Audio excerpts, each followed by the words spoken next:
Hi friends, 2 நாளாக video வரலன்னு நினச்சிருப்பீங்க. எதனால் 2 நாளாக வீடியோ வரலன்னா, எங்கள் அம்மா கூட பிறந்த தம்பி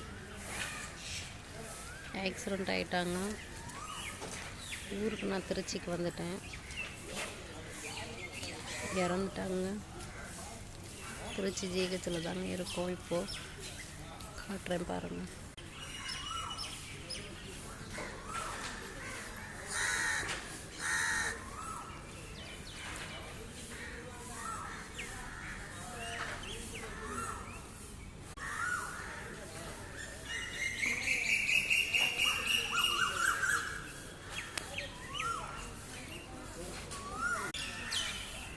ஜிஹெச்சில் உள்ள ப்ரொசீஜர் முடிஞ்சுதான் எங்கள் கையில் கொடுப்பாங்க. நைட் 11 மணிக்கு.